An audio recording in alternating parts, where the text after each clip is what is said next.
वस्तु विचारत ध्यावते, मन पावे विश्राम।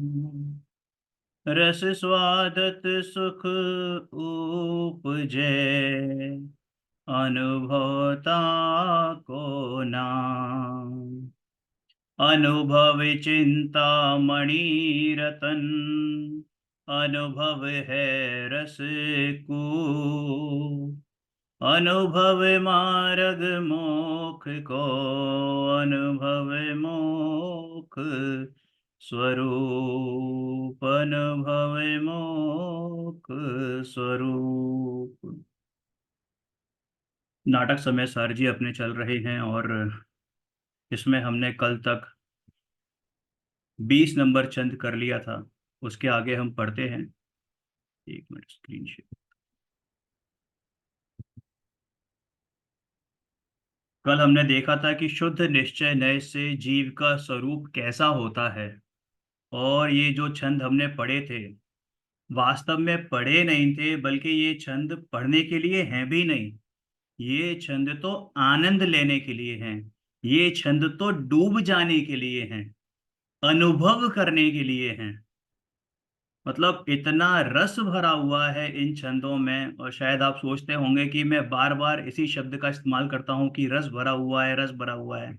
पर मैं क्या करूं, जब भी इन छंदों को मैं पढ़ता हूं, इन छंदों को इन छंदों के बारे में सोचता हूं, अंदर से जो आह्लाद आता है, और यही आह्लाद, यही खुशी, यही सुख, यही आनंद प्रत्येक आत्मार्थी को आना चाहिए। जब ये इन छंदों के बारे में उसका विचार हो, इन छंदों के बारे में सोचे, इन छंदों को गुनगुनाए और इनका भावासन करे। 20वां छंद। एक देखिए एक जानिए, रमे रहिए एक ठौर। समल विमल ना विचारिए, यह सिद्ध नहीं और। एक देखिए एक जानिए, रमी रहिए एक ठौर। समल विमल न विचारिए, यह सिद्ध नहीं और। आत्मा को एक रूप श्रद्धान करना, सब कुछ एक, जो कुछ करना है इसी में करना है, और कुछ नहीं करना। और करना भी क्या है, कि जो आपका काम है वही तो करना है। आपका काम क्या है? हिसाब पैसे कमाना, घर बार देखना, फैमिली चलाना, बच्चे पालना, ये काम है? अरे नहीं भाई, जानना देखना बस यही काम है। आनंद का पान करना बस यही काम है। जो अंदर आनंद अमृत का समुद्र, महासमुद्र विराजमान है, उसमें गोते खाना, बस यही काम है। और यही काम करते जाना है। आत्म आत्मा को एक रूप श्रद्धान करना, सम्यक दर्शन। एक रूप जानना, सम्यक ज्ञान। और उसी में लीन होना, उसी में समा जाना, सम्यक चारित्र। बस यही तो करना है। निर्मल समल, अरे क्या गंदा, क्या अच्छा, क्या शुद्ध, क्या अशुद्ध, इसका विकल्प भी नहीं आना, यही तो काम है। एक में ही विश्राम करना, यही तो काम है।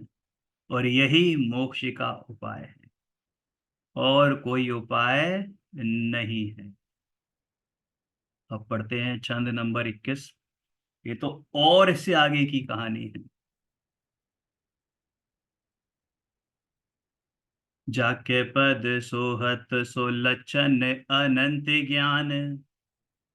जाके पद सोहत सो लक्षण अनंत ज्ञान, पर विमल विकासवंत ज्योति लह लही है।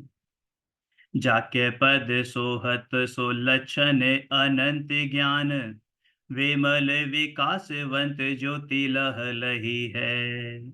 यद्यपि विविध रूप व्यवहार में, तथापि एकता न तजे यो नियत अंग कही है। सो है जीव कैसी हो जुगति के सदीवता के, ध्यान करे बेको मेरी मन सा ओ नसी है। जाते अविचल रिद्धि होत और भांति सिद्ध। नाही नाही नाही या मैं धोको नाही सही है, नाही नाही नाही या मैं धोको नाही सही है। आहा, देखिए, आत्मा अनंत ज्ञान रूप लक्षण से लक्षित है। उसके ज्ञान की निर्मल प्रकाशवान ज्योति जग रही है। आत्मा अनंत ज्ञान रूप लक्षण से लक्षित है और उसके ज्ञान की निर्मल प्रकाशवान ज्योति जग रही है। यद्यपि यानी हालांकि वह व्यवहार नय से तीन रूप है। तीन रूप क्या? ये तीन आत्माएं कि नहीं, दर्शन ज्ञान चारित्र रूप। ऐसा अभेद में जब भेद करके कहा जाता है या समझाया जाता है तो व्यवहार नय से कहा जाता है। लेकिन यथार्थ से, परमार्थ से यानी निश्चय नय से यानी शुद्ध नय से तो एक रूप ही है, अखंड है, ध्रुव है। और जब हम उस ध्रुव का, उस अखंड का, एक वस्तु का किसी भी युक्ति से, अरे कैसे भी मर पच के ही सही, किसी भी युक्ति से ध्यान करने को, सदा ध्यान करने को। अब सदा ध्यान करने का मतलब क्या? कि बस अब ये ध्यान हो गया, अब मैं सदा मतलब इस तरीके से ध्यान करता रहूं, नहीं करता रहूं, नहीं, ध्यान में ही लीन रहूं, अविरत रूप से, अनविरत रूप से, अनविरत रूप से यानी कंटिन्यूटी चलती रही। यानी अब मैं ध्यान में से बाहर आऊं ही नहीं। क्या मतलब? इसका मतलब ये कि भैया पर्याय में भी शुद्धता प्रकट हो गई। कौन सी? पूर्ण शुद्धता, पूर्ण लीनता जब अंदर हो गई, परमानेंट लीनता जब अंदर हो गई तो पर्याय में भी पूर्ण शुद्धता प्रकट हो गई। यानी अरहंत और सिद्ध अवस्था प्राप्त हो गई। मुक्ति सुंदरी से वरण हो गया। आहा, मुक्ति सुंदरी से वरण हो गया। अरे कहना चाहिए कि मुक्ति सुंदरी ने मेरा वरण कर लिया, क्योंकि मैं तो कैसा हूं? एक रूप हूं।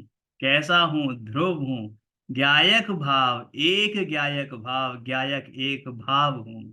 और ये मुक्ति सुंदरी मेरे, मुझे वरमाला पहनाने के लिए जो आतुर थी, अब उसने अंत में आके वरमाला पहना भी दी है और मुक्त हो भी गया हूं। आहा, अब देखो ये सोच रहे हैं कि भैया अगर ऐसा हो, मतलब इस बारे में कितना उत्साह आता है, आह्लाद आता है कि अपने में रमण करने के अलावा, अपने में रमण करने के अलावा और कोई चारा ही नहीं है और कोई उपाय ही नहीं है कार्य सिद्धि का। कौन सा कार्य? अरे यही तो कार्य है कि अनंत आनंद की प्राप्ति हो, अनंत सुख की प्राप्ति हो, अनंत ज्ञान की प्राप्ति हो, आह, अनंत दर्शन की प्राप्ति हो, मुक्ति की प्राप्ति हो। और कोई दूसरा तरीका है नहीं। और देखो कितना जोर देके कह रहे हैं, नाही नाही नाही या मैं धोखो नाही सही है। अरे नहीं है, कोई और तरीका नहीं है, नहीं है, नहीं है। इसमें कोई दो राय नहीं है और सिर्फ यही सही है। कोई संदेह नहीं है, बिल्कुल यही सच है। जाके पद सोहत सो लक्षण अनंत ज्ञान, विमल विकासवंत ज्योति लह लही है। यद्यपि विविध रूप व्यवहार में, तथापि विविध रूप मतलब वही त्रिविध रूप, त्रिविध रूप यानी वही तीन रूप, दर्शन ज्ञान चारित्र, ऐसा व्यवहार में कहने में आता है। और एकता न तजय मतलब वो एकता को त्याग नहीं करता, वो दर्शन ज्ञान रूप भी अखंड है। ऐसा नहीं कि दर्शन अलग हो जाए, ज्ञान अलग हो जाए। वीर्य अलग हो जाए, चारित्र अलग हो जाए, नहीं। एक अखंड अगुरु लघु गुण, ध्यान करिए उसको। क्या कहता है कि द्रव्य के गुण पारे की भांति, या मोतियों के माला के मोतियों की भांति अलग अलग नहीं हो जाते, एक रूप ही रहते हैं। एक रूप से मतलब अखंड रहते हैं, अखंड रूप से रहते हैं। हर प्रदेश में हर गुण होता है, हर प्रदेश में अनंत गुण है। एक ही एक गुण मतलब दर्शन गुण प्रत्येक प्रदेश में मिलेगा, ज्ञान गुण प्रत्येक प्रदेश में, चारित्र गुण प्रत्येक प्रदेश में। तो क्या हो गया? अखंड अखंड अखंड। और ऐसी एकता को वो तजता नहीं है। और ये किसने कहा? कि परमार्थ से, नियत अंग यानी कि निश्चय न से। और ऐसा मतलब परमानेंट ध्यान, परमानेंट परम ध्यान को मेरी, मुझे क्या हो रहा है? रुचि बन रही है, उत्साहित हो रहा हूं।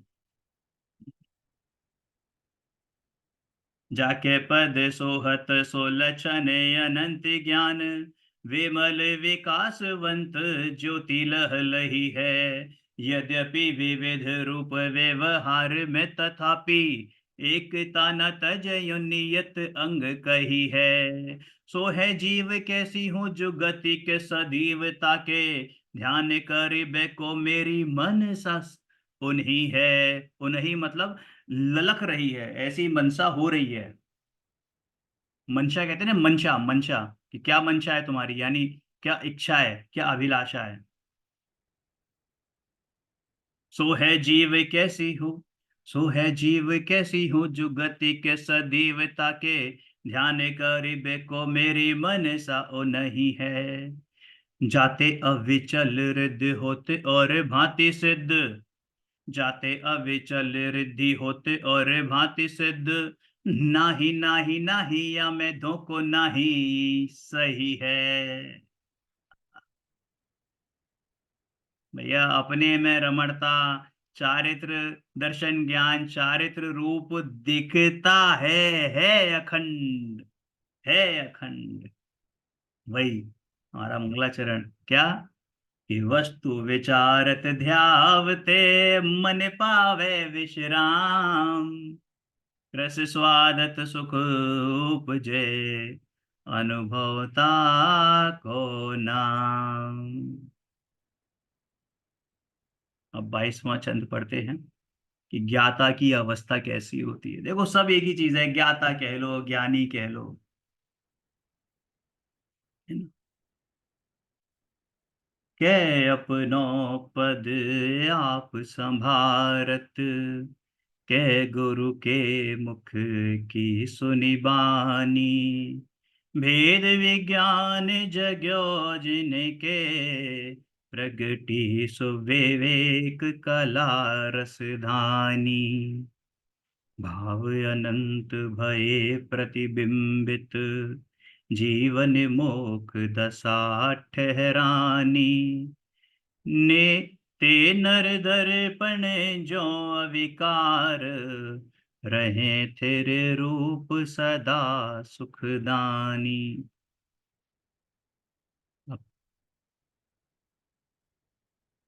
के अपनो पद आप संभारत, के गुरु के मुख की सुनि बानी, भेद विज्ञान जग्यो जिनके, प्रगति सुविवेक कला रस धानी, भाव अनंत भय प्रतिबिंबित, जीवन मोक्ष दशा ठहरानी, ते नर दर्पण ज्यों अविकार, रहे तेरे रूप सदा सुखदानी।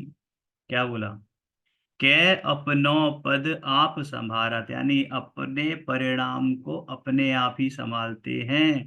और संभालो, ऐसा कौन कहते हैं? कि श्री गुरु क्या कहते हैं? कि कै अपनो पद आप संभारत। देखो अर्थ पढ़ते हैं।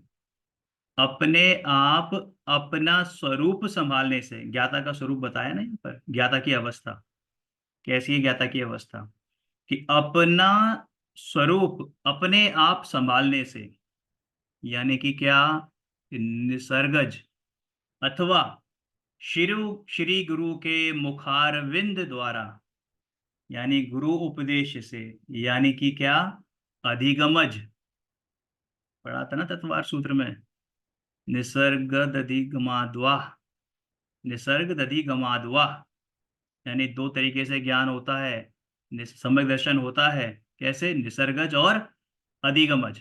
निसर्गज यानी कि जब कोई पर द्रव्य निमित्त नहीं बनता, यानी अपना स्वरूप संभालते हैं, ठीक है ना, उस समय दर्शन के काल में, या फिर श्री गुरु का उपदेश सुन के सम्यक दर्शन हो, ठीक है।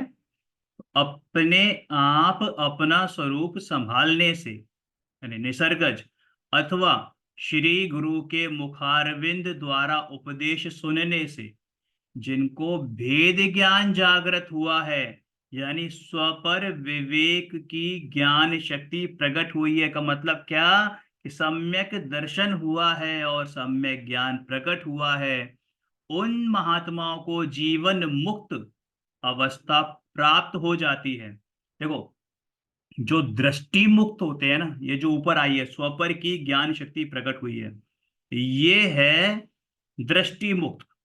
मोक्ष क्या होता है? तीन प्रकार का होता है, तीन प्रकार का मोक्ष होता है। एक होता है दृष्टि मुक्त, दृष्टि मोक्ष, एक होता है जीवन मोक्ष, और एक होता है देह मोक्ष, ठीक है। क्या मतलब? कि दृष्टि मुक्त तो होते हैं जो चौथे गुण स्थानवर्ती। कैसे? यानी उससे ऊपर, चौथे गुण स्थानवर्ती से ऊपर, कि जैसे ही आपको सम्यक दर्शन प्रकट हुआ, आपकी दृष्टि मुक्त हो गई।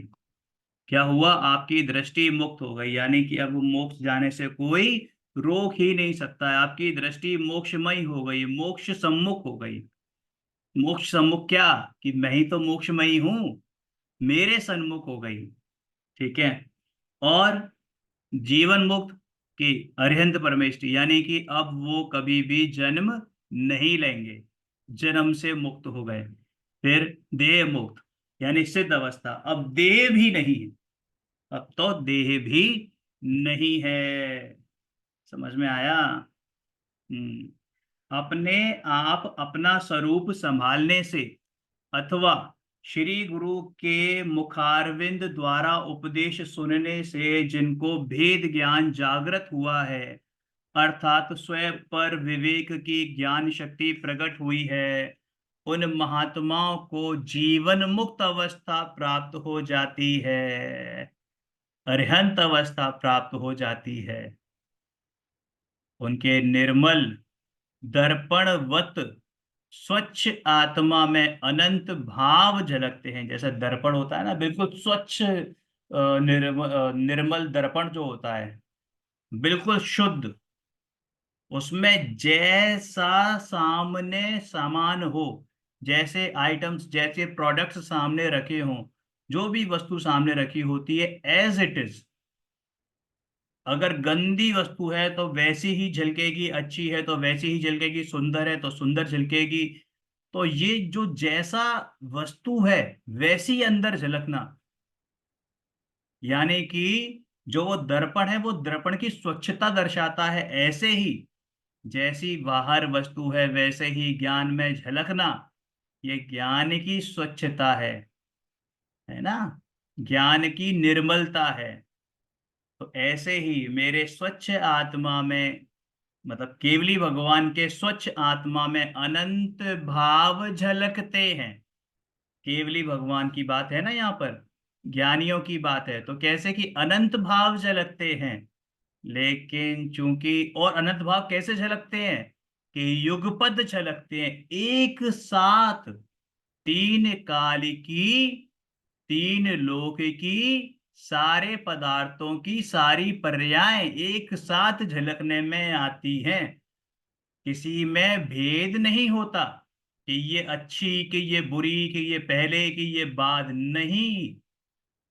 सारी की सारी पर्याय अभी के अभी दर्पणवत, यानी दर्पण की भांति झलकने में आती हैं, और उनमें कोई भी क्रम भेद नहीं होता, कुछ भी जानना शेष नहीं रहता, उनको विकार भी नहीं होता। उनको विकार भी नहीं होता। आप प्रवचन सार जी की गाथा पढ़िएगा, 30, 31 और 32, ये 3 नंबर की गाथा है, बल्कि 30, 31, 32, हाँ, ये 3 जो गाथा हैं इसमें साफ साफ आया है कि भैया केवली एक एक साथ सारी पर्यायों को, सारे पदार्थों की सारी पर्यायों को एक साथ जानते हैं, कुछ भी जानना बाकी नहीं रहा, कुछ भी जानना बाकी नहीं रहा। तो उन्हें विकार होगा क्यों? विकार तब होता है जब एक गे को जाने फिर दूसरे गे को जाने, तो जो जो अंतर बनता है, जो अंतर पड़ता है, वहां विकल्प आता है। जब हमारी ज्ञप्ति क्रिया चेंज होती है, केवली में ज्ञप्ति क्रिया चेंज नहीं होती, केवली में ज्ञेय आकार चेंज नहीं होते कि अभी ये जाना फिर अगले समय ये जाना फिर अगले समय ये जाना, नहीं। ऐसा तो छद्मस्त जीवों के होता है। क्यों? क्योंकि अपूर्ण ज्ञान की दशा में। लेकिन केवलियों को तो ऐसा होता ही नहीं है, ऐसा होता ही नहीं है। जो अनंत काल पहले जाना था वही आज जान रहे हैं, और वही अनंत काल बाद भी जानेंगे। आया समझ में?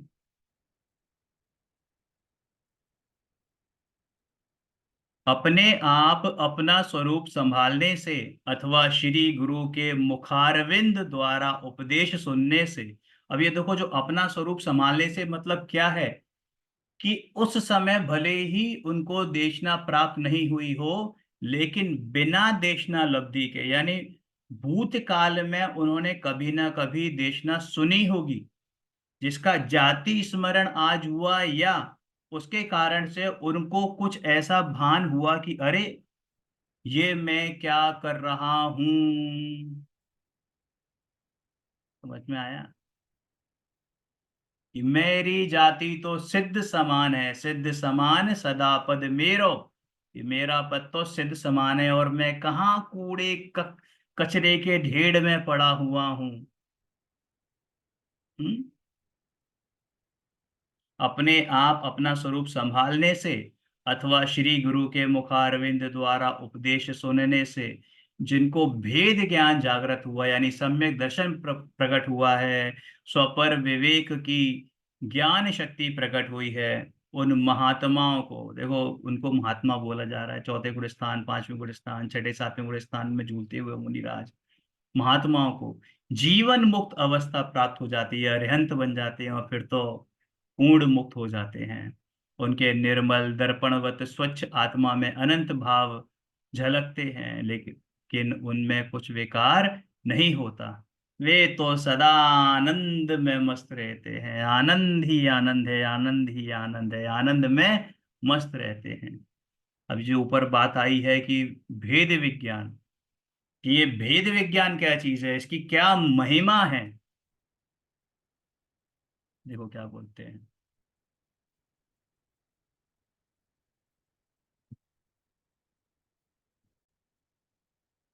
अब छंद पढ़ते हैं 23, सवैया 31, भेद विज्ञान की महिमा।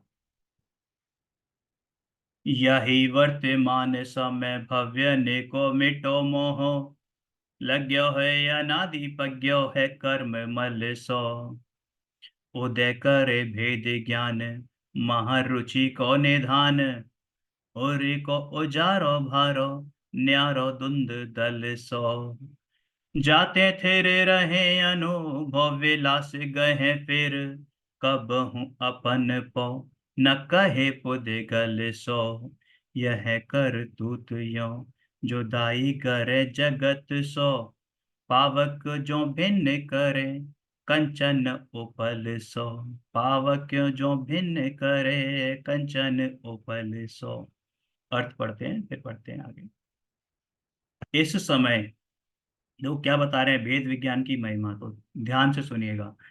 इस समय भव्य जीवों का अनादि से लगा हुआ कर्म, भेद विज्ञान जब होता है तो क्या होता है कि अनादि काल से जो दृष्टि बाहर घूमती है, पर द्रव्यों में घूमती है, पर द्रव्यों में घूमने का मतलब अपनापन, ममत्व, मेरापन, अपनापन पन, अहम बुद्धि, कर्तृत्व बुद्धि, भोक्तृत्व बुद्धि जो चलती है, वो इस समय भव्य जीवों का अनादि काल से लगा हुआ और कर्म मल से मिला हुआ मोह नष्ट हो जावे।